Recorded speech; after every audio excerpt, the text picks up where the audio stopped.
Srila Prabhupada ki jai. Hare Krishna. So, we are on the second chapter of this book, Matchless Gift, Krishna Consciousness, the Matchless Gift. In the first chapter, we saw how Srila Prabhupada told us that every one of us is a little kind of crazy. Everyone has some mental disease to some varying degree. It begins from the disease that we think we are this body, attachment to our so-called material identities and so on and so forth. That is the beginning of our craziness. And in that we go on, working hard. We are not even bothered about inquiring about life. And everyone proper ends the chapter by saying everyone is a little rebellious. They don't want to accept knowledge. We should actually accept God as who he is, as who he presents himself to. So now in the second chapter, let's see further what Srila Prabhupada wants to teach us. This chapter is called Getting Out of the Material Mire. So mire here is an English word which means a swamp or a very soggy place. In Marathi, they will call it chikkal. In Hindi, they'll call it kichad. So that's called a mire, material mire. Material world is a very swampy place, kichad, chikkal place where you get stuck. Basically, that's what it is. So let us see. Our subject matter is most sublime, the glorification of the holy name of God. This subject was discussed by Maharaj Parikshit and Sukadev Goswami, who noted a Brahmana who was very fallen and addicted to all kinds of sinful activities, was saved simply by chanting the holy names of Krishna. So here Prabhupada is now introducing us to Srimad Bhagavatam, specifically about a story of a Brahmana called Ajamil. And let's see ahead.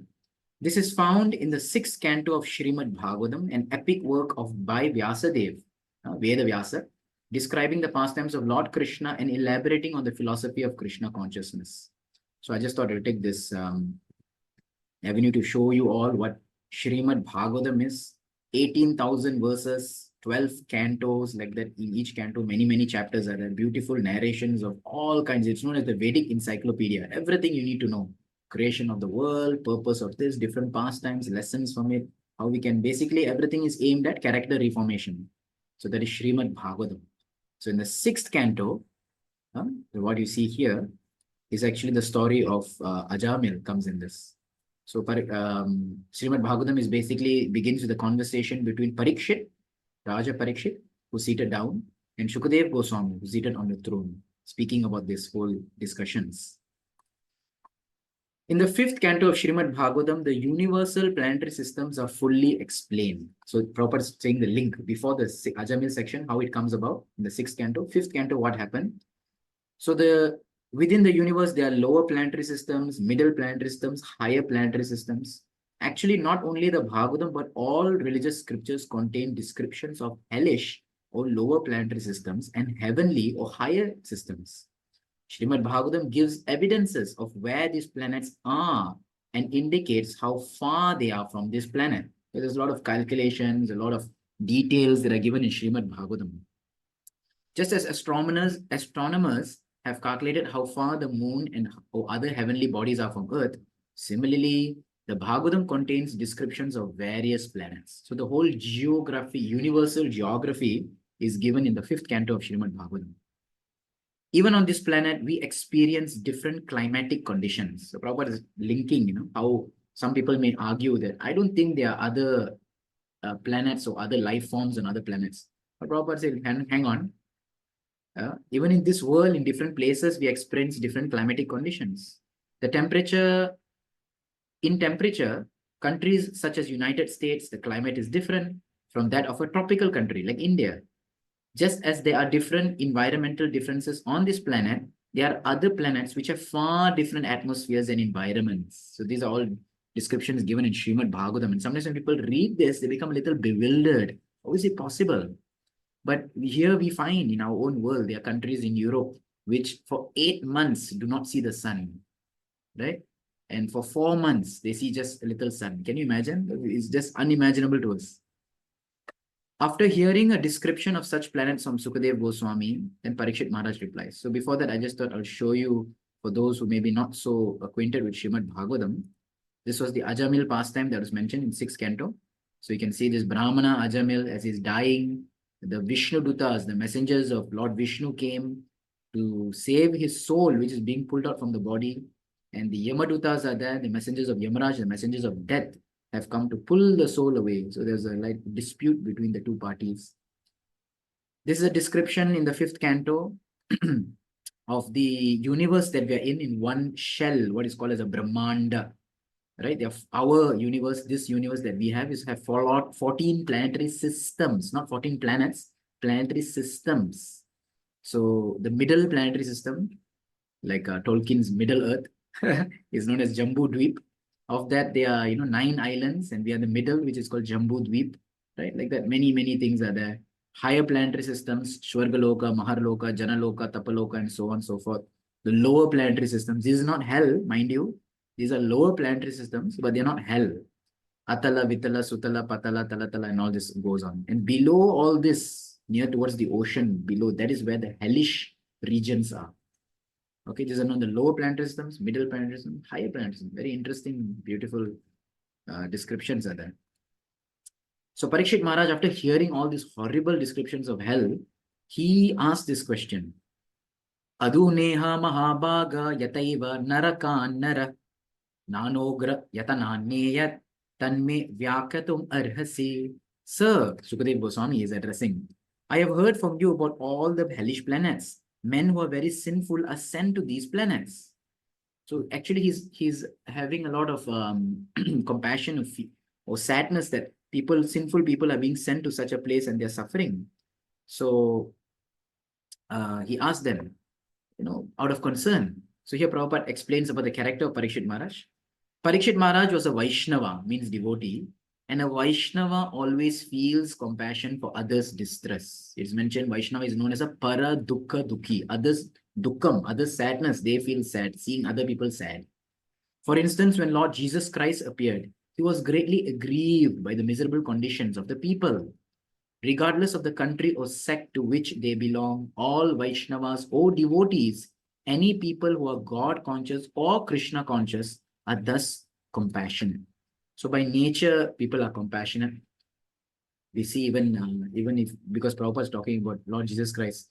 So Christ, he sacrificed himself for the sins of man, and he has, the 10 commandments which come in the Old Testament, thou shalt not kill, and these things and that. We see many times picture of Jesus Christ with all kinds of living beings, animals, and this and that, and he's loving towards every kind. But nowadays, then people start, they kill the animals, they torture the animals. So that's not very Christ-like.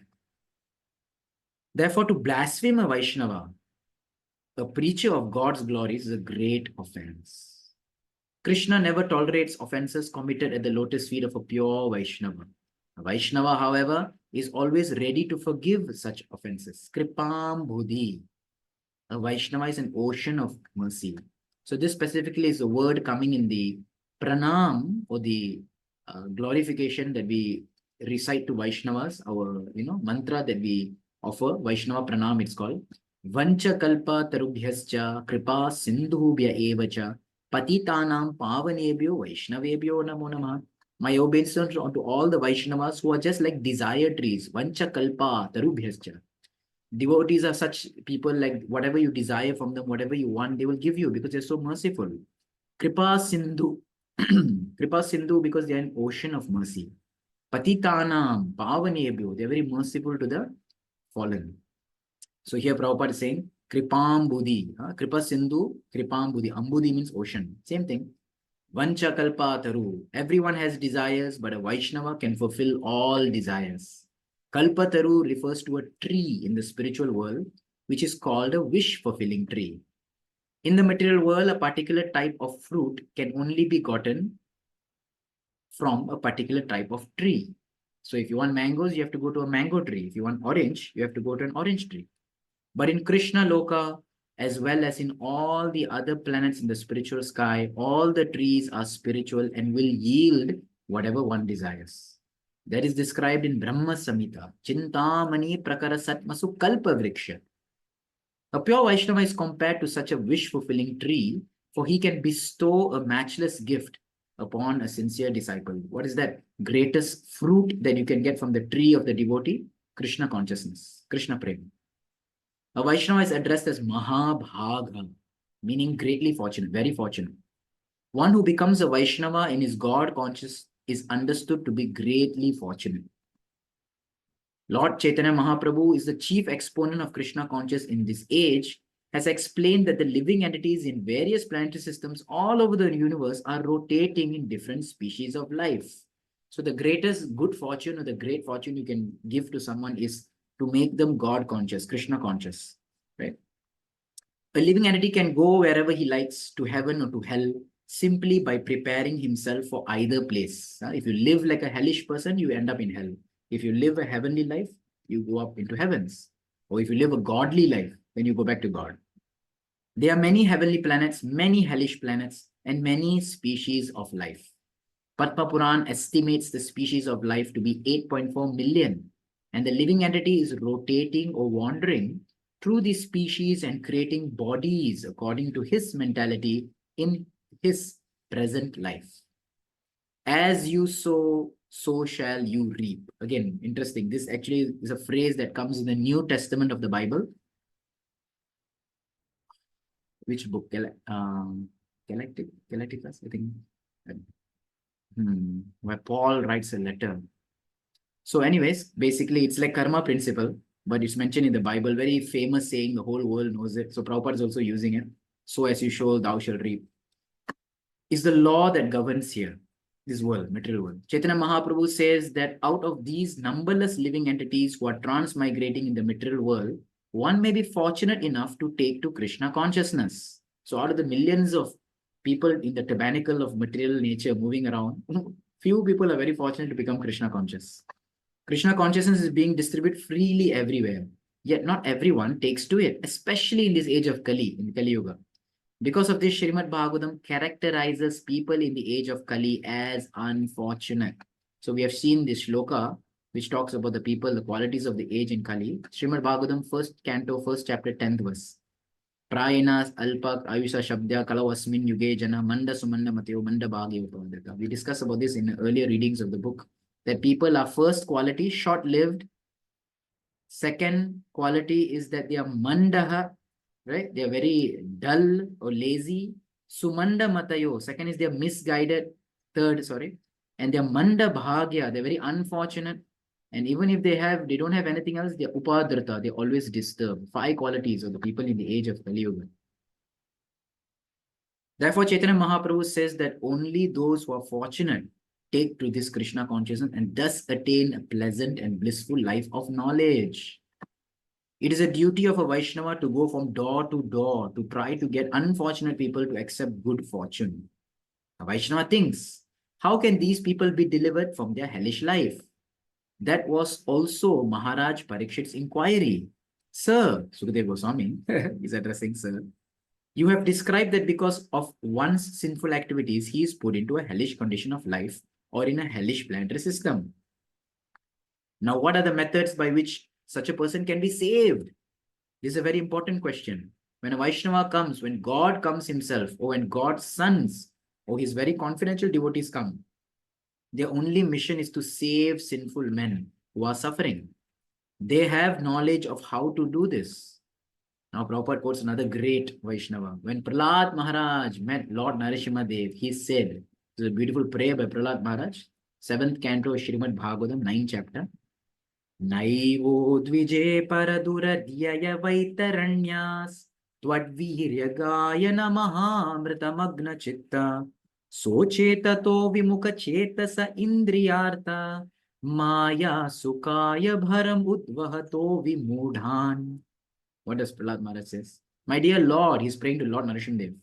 Prahlad began, I am not very anxious for my own deliverance. For me to cross over this world, I'm not anxious. I'm not worried about my own salvation. At this point, we may contrast this attitude with that of the Mayavadi philosophers, the impersonalists, Prabhupada is saying, who are very careful that their personal salvation is never interrupted. So we see the impersonalists who believe that God does not have form, the holy men or whatever aesthetics you define. They are more worried about their own salvation. They are not bothered about the people. They often think, oh, if I go to preach and associate with others, I may fall down and my realization will be finished. Because preaching is a risk. right? You're meeting with people who come from all kinds of walks and all kinds of contaminated, argumentative ideas. It's easier to just save yourself than to go and trying to save others. But that's not the way of the Vaishnavas. So therefore, they do not come to forward to preach this impersonalists. They do not. They are happy doing their own salvation.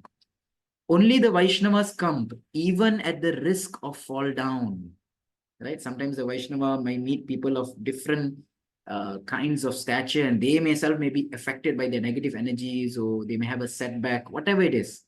But Prabhupada says actually they do not fall down, because they may get a setback in their bhakti, but again they rise by Krishna's grace, because they are soldiers of Lord Chaitanya. A Vaishnava is even willing to go to hell to deliver conditioned souls. So all these books we are reading, Srila Prabhupada is actually giving us the mindset that if we are accepting this path of bhakti under the shelter of Srila Prabhupada, under the guidance of Lord Chaitanya, this is the mood that we can, we need to imbibe. This is also Prahlad Maharaj's mission. He went on to say, the continuation of the translation, I am not very anxious about living in this material world. I have no anxiety for myself, because somehow or other I have been trained in Krishna conscious always. Because Prahlad was Krishna conscious, he was confident that in his next life, he was going to Krishna. So Vaishnava is also confident. I'm practicing bhakti nicely. I'm chanting. I will go to Krishna. But what about others? It is stated in Bhagavad Gita that if one executes the regulative principles of Krishna conscious carefully, it is certain that he will reach the supreme destination in his next life. Prahlad Maharaj continues, there is only one source of my anxiety. I am anxious for those who are not Krishna consciousness or Krishna conscious. For myself, I have no anxiety, but I'm thinking about them. And why aren't people Krishna conscious? What is the reason? Maya sukhaya bharam utvahato vimodhan. Vimodha means the rascals, the fools. The rascals have created a humbug civilization. Humbug is a very British term. Humbug means fake or false. So Maya sukhaya bharam, they're carrying the weight of so-called illusionary happiness.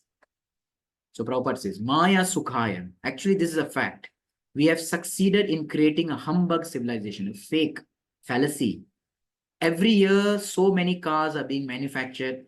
And for that purpose, so many roads have to be excavated, prepared and repaired. This creates problems after problems. And therefore, it is Maya sukhaya, illusionary happiness. We are trying to manufacture some way to be happy, but we only succeed in creating other problems. Like right now, the world is talking about water shortages and talking about pollution. There's so much trash everywhere in the world. But think about it. Who created the trash? We. We created the commodities. We use them. Then we throw them. Now we're thinking, oh, there's so much trash. Now we have to spend more human energy and endeavor in trying to clean up the trash and solve the problem. We created the problem. Then we have to spend more energy in trying to solve the problem. The United States has the world's largest number of cars, but that does not solve any problems. We have manufactured cars to help solve the problem of life, but we often experience that this also creates other problems, right? They take our life in accidents. Once we create cars, we must travel 30 or 40 miles just to meet our friends or go to a doctor. We can even go from New York to Boston in less than an hour by plane. But it takes even longer than that just to get to the airport. Prabhupada, his own difficulty, 1 hour you can reach a destination, but the whole check-in and process and the whole immigration process and so on and so forth takes even more waiting period. So you have to go 3 hours ahead. So if you connect the whole travel time, it's like 4 hours anyways. This situation is called Maya Sukhaya. Maya means false, illusion and illusory. We try to create a very comfortable situation, but we only succeed in creating another uncomfortable situation. Beautiful line, right? This is the way of the material world. If we are not satisfied by the natural comforts offered by God and nature, and we want to create artificial comforts, then we have to create discomfort also. Most people ignorant of this fact think that they are creating a very comfortable situation. But in actuality, they end up traveling 50 miles to go to the office to earn a livelihood and 50 miles to come back. This what's happening, you know. Due to such conditions, Prahlad Maharaj says that these vimudhas, materialistic persons, have unnecessarily burdened themselves, maya sukhaya bharam, for temporary happiness. Vimudhan maya sukhaya bharam. Bharam means weight. Udvahato, they are carrying the illusionary weight of happiness. Therefore, in Vedic civilization, it is recommended that one free himself from material life, take sannyas, the renounced order, and execute devotional service with no anxiety. Factually, if you see, we have some place, some land, some means of living and eating. To maintain the self and body, it does not require much. But because of taxes and insurance and so-called comforts and rents, we need a lot just to maintain. We need to work then to get money because so much maintenance is there. The taking of the renounced order, however, is not always necessary. If one can execute Krishna conscious in family life, that is also recommended, no issues. Although Bhaktivinoda Thakur, who is one of the acharyas in our sampradaya, one of the recent acharyas, was a family man and a magistrate, he still executed devotional service most excellently. Dhruva Maharaj and Prahlad Maharaj were also grihasthas, householders, but they trained themselves in such a way that even as householders, they were not faced with interruptions in their service. Therefore, Prahlad Maharaj said, I have learned the art of always remaining Krishna conscious. What is that art? Tvat virya gayana mahamrita magna chitta. That same verse earlier which I was mentioning. Simply glorifying the victorious activities, virya gayan, and pastimes of the Lord. So just by reciting and remembering Hari Katha, Hari Kirtan, this is a way he is saying, Prahlad Maharaj is saying, we keep ourselves Krishna conscious. The word virya means very heroic. By reading Srimad Bhagavatam, we come to understand Krishna's activities, his fames, his associates, and everything else about him are all heroic. So many wonderful pastimes the Lord enacts. In this connection, Prahlad Maharaj said, I am certain that wherever I go, I can glorify your heroic activities and be saved. There is no question of my falling down, but I am simply anxious for those who have created a type of civilization in which they are always busy working hard. I am thinking of them. So Prahlad Maharaj further says, the next verse after this verse, Prayena deva munayo svavimukti kama maunam charanti vijanena parartha nishta naitan vihaya kripanan vimumuksha eko nanyam twadassa sharanam brahmato nupashye. My dear Lord, there are many saintly persons and sages who are very interested in their own liberation. Swa vimukti kama. They only bother. Great souls, great people, but they're only interested in their own liberation. They live in solitary places like in the Himalaya mountains. They do not talk to anyone. They are always afraid of mixing with ordinary people in the cities and becoming disturbed or maybe even falling down from their position. Maunam charanti, they go alone, they travel alone. Vijane, unknown to others. They think, better let me save myself, right? Hell with the others. I regret that these saintly persons do not come to the cities where people have manufactured a civilization based on constant hard work, right? Such saints are not very compassionate, but I am anxious for the fallen people who are unnecessarily working hard simply for the gratification of their senses. Beautiful. So generally, when people take up the spiritual life, they want to run away. They don't want to mix with the people who are non-devotees, especially in the city where the atmosphere is very materialistic. But here are the acharyas who said, go to the cities and preach, open up temples and invite people and be who you are, but, preach to these kind of people. So it's a very great thing, the Vaishnava movement. Even if there were some point in working that hard, even if there's some point, okay, you want to work hard, you have some justification for it, such people do not know what it is. What is the purpose? All they know is the sex urge and the brothels that gratify this urge, right? People work so hard than just to enjoy sense gratification. However, Prahlad Maharaj has compassion for such people. Naitan vihaya kripanan vimumukshu eko. My Lord, I do not need salvation alone. Unless I take all these fools with me, I will not go. Thus, he refused to go into the kingdom of God without taking all the fallen souls with him. This is Vaishnava. Nanyam tva asya sharanam brahmato nupashye. I simply want to teach them how to surrender onto you. That is all. That is my goal. In one way, Srila Prabhupada is also echoing his heart, following these two prayers of Prahlad Maharaj. So Srila Prabhupada is also so compassionate. He had a beautiful set devotional ambience in Vrindavan. He did not need to go to the West, but he did and endured so much tribulation, so much difficulties. And in the American countries, in European countries, he went and, those who did not have any understanding of Western culture, but Indian culture, sorry, but still Prabhupada went to preach because that was his mood in following Srila Prahlad Maharaj.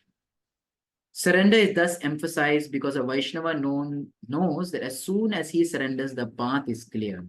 Naidvod vijay paraduratya vaitaranyastvad mahamrita magna chitta. Okay, by taking shelter of the Lord, we glorify the Lord, and that is the path of salvation. Somehow or other, let them all bow down to before Krishna. Okay. Nanyam asya sharanam brahmato nupashye. Somehow or other, take your sharan, take the shelter of you. This is a very simple method. All one has to do is bow down before Krishna with faith and say, my Lord Krishna, I was forgetful of you for so long, for so many lives. Now I have come to consciousness of you. Please accept me. So in many of our ISKCON temples also, when the new crowd that comes to the temple, there's usually some devotee who gives an introduction for the deities, and they tell everyone, please raise your hands and with real devotion and love in your heart, do you want to become devotees of the Lord? That time people standing in front of God, they say yes. So then Lord registers that. Then they say, chant Hare Krishna. So they chant very loudly. In this way, the devotee is facilitating their surrender to the Lord. That is all. If one simply learns this technique and sincerely surrenders himself to the Lord, his path is immediately open. This is the aim of a real Vaishnava. A Vaishnava is always thinking about how the fallen conditioned souls can be delivered and is always involved in making plans to do so. The Goswamis, the chief disciples of Lord Chaitanya Mahaprabhu, were such Vaishnavas and thus described by Srinivas Acharya. So Lord Chaitanya Mahaprabhu, after him were the 6 Goswamis. After them were the 3 Thakurs, Srinivas Acharya, who's mentioned here, and Narottam Das Thakur and Shyamananda Pandit. They continued the line. Like that, our Acharya Parampara is coming. So Srinacharya wrote this glorification, what is called as the Shad Goswami Ashtakam, glorifying the 6 Goswamis of Vrindavan. Nana Shastra Vicharanaika Nipuno Shad Dharma Samstapako Lokanam Hitakarino Tribhuvane Manyo Sharanyakaro Radha Krishna Padaravinda Bhajana Nandena Mattaliko Vande Rupa Sanatano Raghuyugo Shri Jiva Gopalako. The 6 Goswamis, Shri Sanatan Goswami, Shri Rupa Goswami, Shri Raghunath Bhatta Goswami, Shri Raghunath Das Goswami, Shri Jiva Goswami, and Shri Gopala Bhatta Goswami are very expert in scrutinizingly studying all the revealed scriptures with the purpose of establishing eternal religious principles for the benefit of all human beings. They are always absorbed in the mood of the gopis and are engaged in transcendental loving service of Radha and Krishna. With similar Vaishnava compassion, Parikshit Maharaj told Sukadev Goswami, you have just described different types of hellish life. Now tell me how those who are suffering can be delivered. Kindly explain this to me. Aduneha mahabhaga yataiva narakan narah. Nanogra yatanan niyat tanme. The word narah refers to human beings or those who are fallen. Narakan narah. Nanogra yatanan niyat tanme. How can they be delivered from their fierce miseries and horrible pains? That is typical of a Vaishnava heart. Maharaj Parikshit also said, somehow or other they have fallen down to hellish life, but that does not mean that they should remain in that condition. There must be some means by which they can be delivered. So kindly explain those means. So here we can see a little contrast within the Vedic tradition and some of the other religions where they believe that if a person goes to hell, they are condemned to eternal damnation, eternal hell, forever. But our Vedic understanding is not like that. Hell is also a place of punishment. Just like people go to jail, you can come out of jail. So similarly, people go to hell, they suffer a lot, but they can come out of it eventually, right? And you keep cycling in this hell and heaven. It's not an eternal place. It's all material, heaven and hell, as well as this world. But ultimately, we should come out of all of this and go back to the spiritual world where it's permanent. There's a little contrast there. Sukadev Goswami, he replies. Okay, so we're just going to read the translation. Yes, I have already described various hellish conditions typical of a severe and painful life. The point is that one has to counteract such life. One has to come out of it. How can this be done? There are various ways in which sinful activity can be committed. One is by the mind. Okay, these are different ways that people can commit sins.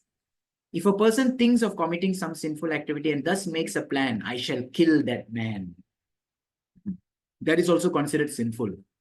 When the mind is thinking, feeling, and willing, then there is action.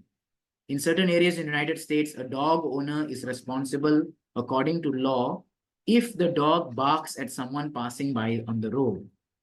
Although the dog simply barks, the owner is held responsible. The dog is not responsible because it's an animal, but because the owner of the animal has made the dog his best friend, he is responsible by law. Similarly, just as the barking of a dog may be considered unlawful, offensive speech may be also considered sinful, for it is just like barking. Nice point. The point is that sinful activities can be committed in so many ways. One may think of them, one may speak sinfully, one may actually commit a sin. In any case, they are all considered sinful activities. Dhruvam savai pretya narakan upayiti. One has to suffer punishment for such activities. People do not believe in a next life because they want to avoid botheration and punishment, right? Many people don't want to believe in next life because actually they want to run away from being held responsible for their actions. But the next life cannot be avoided. It is a well-known fact that we must act according to law or we will be punished. If one commits criminal activities, the state will punish him. Sometimes, however, a criminal may escape punishment by the state, but this is not the case with God's law. One can cheat others, commit theft, and hide, thereby saving himself from the punishment of the state. But one cannot save himself from the superior law, the law of nature. It is a very difficult because there are many witnesses. Here are some of the witnesses mentioned, 13 witnesses. The daylight is witness, the moonlight is witness. Krishna is the supreme witness. Bhagavatam mentions so many kinds of witnesses. The directions are the witness, the earth is a witness. Thus, one cannot say, I am committing this sin, but no one can see me. Krishna is the supreme witness sitting in the heart as Paramatma. And he not only notes on what one is thinking or doing, but he also gives the living entity facility. If one wants to do something in order to satisfy his senses, Krishna says, okay, Krishna sanctions it, gives him facility. This is stated in Bhagavad Gita. Sarvasya chaham hirdi sannivishtaha. I am sitting in everyone's heart. Matah, from me, smritir jnanam apohanam cha. From me, remembrance, knowledge, and forgetfulness. They come. In this way, Krishna gives us a chance. If we want Krishna, he will give us all the chance to have him. And if we don't want Krishna, he will give us a chance to forget him. So therefore, it's a very nice principle that if you have people coming to your temple or coming to Krishna consciousness, where you can actually tell, put it in their minds, like now you're standing in front of God, please pray that you want to become a devotee. Then you ask everyone, do you want to become devotees? And they say, yes. And they say, let us chant so that we become devotees. So we are putting that kind of frame, mind, thought into them, and then they express it. And Krishna notes that down. Oh, you want to become? Okay. Krishna gives them more facility. If you want to enjoy life forgetting Krishna, forgetting God, Krishna will give us all facilities so that we can forget God. But if we want to enjoy life in Krishna conscious, Krishna will give us all chance to make progress. This is why we find sometimes people born in jungles, in some corner of the world where there is no civilization, because perhaps that jivas, that spirit souls in the previous life wanted to just forget about God. I didn't want to have any touch of any religiosity or godliness, nothing. So God says, okay, fine, go to one corner of the world and do what you want to do. That is up to us. If we think that we can be happy without Krishna consciousness, Krishna does not object to that. You try, you go ahead. Okay, no problem. You don't want me. Krishna doesn't force. Yata ichchasi tata kuru. Bhagavad Gita, Krishna says to Arjuna. After advising Arjuna, he simply said, now I have explained everything to you. Whatever you desire, you can do. Krishna gives full freedom. Arjuna replied immediately, Karishye vachanam tava. No, I shall now execute what you have said. That is Krishna conscious. Arjuna was smart, obviously. God does not interfere with our tiny independence. If we want to act according to the order of God, then he will help us. Even if one falls down sometimes due to some mistakes, some past bad habits, if one becomes sincere, thinking that from this time I shall remain Krishna conscious and execute his order, one literally, very remorsefully in the heart prays that, no, my Lord, please, please, I want to come back. I want to practice. If one makes such a vow and determination, then Krishna will help him, Prabhupada says. In all respects, even if one falls down, he will be excused and given more intelligence. Right? One is sincere to repent. This intelligence will say, do not do this, don't. Now go on with your duty. But if one wants to forget Krishna, one says, never mind, I want to sin, I want to do mistake. If he wants to become happy without Krishna, the Lord will give him so many chances to enable him to forget him life after life. But the reality is we cannot become happy separate from Krishna because we are designed, the soul is designed to be happy with only Krishna. Parikshit Maharaj said, it is not that if I say there is no God, that there will be no God, or that I will not be responsible for what I do. The atheists deny God with their sinful activities. If they thought that there were a God, they would shudder at the thought of punishment. Therefore, they deny his existence. Like I said, to escape being responsible for our actions, we just deny the whole system or the network itself. When rabbits are attacked by larger animals, they close their eyes and they think that I'm not going to be killed, I'm not going to be killed. But then they are killed anyways. Right? Sometimes some dog or some lion or some whatever large prey starts to attack a rabbit, and the rabbit has a tendency that it closes his eyes with the, being fearful, but it catches it by the neck. Similarly, we may deny the existence of God and his laws, but still God and his laws are there. In the high court, one may say, I do not care for the law of the government, but he will be forced to accept the government law. If one denies the state law, he will put into prison and punished duly. We may say that I do not care for this government, I do not care about the laws of, I do not follow any rules and regulations. But that rules and regulations which you dismiss, is that rules and regulations which are going to punish you. Similarly, one may foolishly decry the existence of God by various means. There is no God, or I am God. But ultimately, one is responsible for all his actions, both good and bad. According to the law of karma, or the law governing activities, if we act properly and perform pious activities, we are rewarded by good fortune. And we act sinfully, we have to suffer. So Sukadeva Goswami replied, Tasmat pureva suiha papa niskrito yate tamrityo avipadyatatmana doshasya drishtva guru laughavam yata bishak chikitse tarujam nidhanavit. You should know that you are responsible. And according to the gravity of your sins, you should accept some type of atonement and described in the Shastras and scriptures. Atonement means prayaschita. Just as doctors are sought when one is diseased, according to the Vedic way of life, there is a class of Brahmanas to whom one should go for prescribed atonement for sinful activities. There are different types of atonement. If a person commits a sin and counteracts it by penance, there is atonement. There are examples of this in the Christian Bible. Sukadeva Goswami says that one has to execute the prescribed atonement according to the gravity of his sinful activities. A physician may prescribe an expensive medicine or a cheap medicine according to the gravity of the disease. Right? Like we have in the extreme cases of a person in ICU, there's life-saving drugs, right? Various types. These are very, very costly drugs, very costly chemicals, which are used to save the life of a person. And they'd be very cheap, few, cents worth of pills if you just have a common cold or something like that. For a headache, he may simply prescribe an aspirin. But if there's some severe illness, he may prescribe a surgical operation, which will cost thousands of dollars. Similarly, sinful activities are diseases. One should follow the prescribed cures to become healthy. By accepting the chain of birth and death, the soul accepts a diseased condition. The soul is not subjected to birth, death, and disease because it is pure spirit. In Bhagavad Gita, Krishna says that the soul has no birth, najayate, and that it has no death, mriyate. Najayate mriyate va kadachin nayam bhutva bhavita vana bhuyah ajo nitya shashvato yam purano nahanyate hanyamane sharire.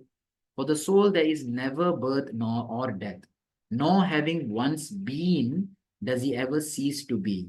He is unborn, eternal, ever existing, undying, and primeval. He is not slain when the body is slain.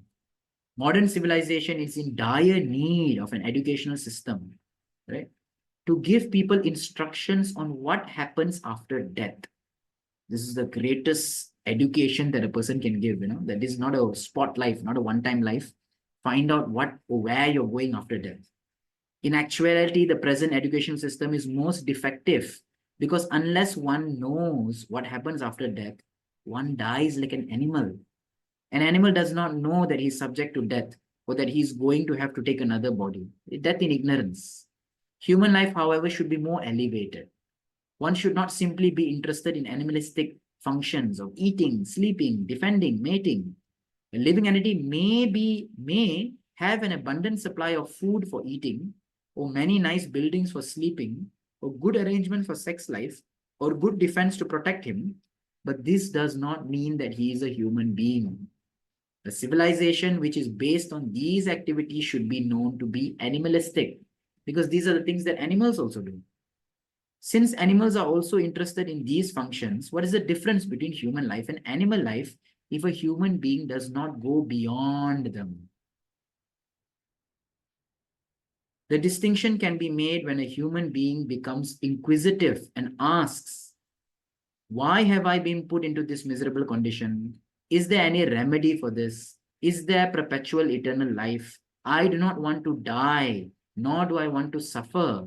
I want to live very happily and peacefully. Is there a chance for this? What is the method or science by which this can be achieved? So when these questions are asked and steps are taken to answer them, our human civilization is the result. So this is also the purpose of the Association of Vaishnavas. They make us think. They actually encourage us or make our thought process functioning to actually think more about life. Then we actually become humans. If the questions never arise, if we never think about this ever in our life, then that civilization should be known as animalistic. The only thought is eating, sleeping, mating, and defending. Animals and animalistic human beings are simply interested in continuing the process of eating, sleeping, mating, and defending. So nowadays, people sometimes they think that enjoyment means to travel from your country to another country, or travel from one place to another place. And when they go to a different country or go to a different place, what do? Same thing, eating, sleeping, mating, and defending. And they think it's progress. But in actuality, this process is forced to break down. You cannot last. The fact is that there is no real defense because no one can protect himself from the hands of cruel death. How much you try to buy insurance, life insurance, this insurance, that insurance, and put CCTVs and security cameras and whatnot. Ultimately, we will die. For instance, Hiranyakashipu, who wanted to live forever, underwent severe austerities, but he was foiled in the end by the Lord himself in the form of a man-lion, Narasimhadev, who killed Hiranyakashipu with his claws. So-called scientists are now claiming that in some time in the future, we shall stop death by scientific methods. So this was in 1968, I think, or 1970. One scientist who started the first cryogenics, right? The scientist put his body in cryogenics when he died, saying that in future they will revive me again. He created cryogenics, and he was the first person to put into cryogenics. So in 1968, 1970, they thought that we will do this, and in future we'll revive people again, thinking they were the body. But sorry to say that scientist is still in coal ice. But this is simply another crazy utterance. Stopping death is not at all possible. We may make great advancements in scientific knowledge, but there is no scientific solution to the fourfold miseries: birth, death, old age, and disease. One who is intelligent should be eager to solve these four principal problems: birth, death, old age, and disease. No one wants to die, but there is no remedy. Everyone has to die. So we are not afraid of death. Death is just a change of the body. We have been doing it so many times. Everyone is very anxious to stop the skyrocketing increase of population by employing contraceptive methods. But still, birth is going on. You cannot check, you cannot stop birth. There is no stoppage of death. There is no stoppage of birth. Nor can diseases be stopped. Nor can old age, despite of all latest inventions in medicine. One may think that he has solved all the problems of his life. But where is the solution for these four problems? Birth, death, old age, and disease. That solution is Krishna consciousness. Every one of us is giving up this body at every moment. But the last phase of giving up this body is called death. But Krishna says, Janma karma cha me divyam evam yo veti tatvata tyaktva deham punarjanma naiti mameti sojuna. One who knows the transcendental nature of my appearance and activities does not, upon leaving this body, take birth again. So if you do not take birth again, you never have to suffer these four things again. What happened to such a person? Mameti, he returns to Krishna. If we are to go to Krishna, we must prepare a spiritual body. That preparation is the process of Krishna consciousness. Therefore, Krishna consciousness, we say to stop this birth, death, old age, and disease. Why? Because after this death, this life's death, there is no again birth, no again death, no again disease, no old age. Why? We go back to the spiritual world with Krishna. If one keeps himself in Krishna consciousness, he gradually prepares his next body, a spiritual body, which will carry him immediately to Krishna Loka, Krishna's abode, and he will become happy living there perpetually and blissfully. So reading this, we can reflect how amazing that all the funny problems and arguments and scandals and whatnot that goes on in this world are just like chatters, small chatters that happen. We don't even have to bother about it. There's greater things to worry about in life, going back home, back to about it. But unfortunately, we become stuck in so-called economic development, political advancement, and this and that, and what's happening. And that's why we are stuck in this material maya. So here Prabhupada says that forget about all that. These things will keep on happening.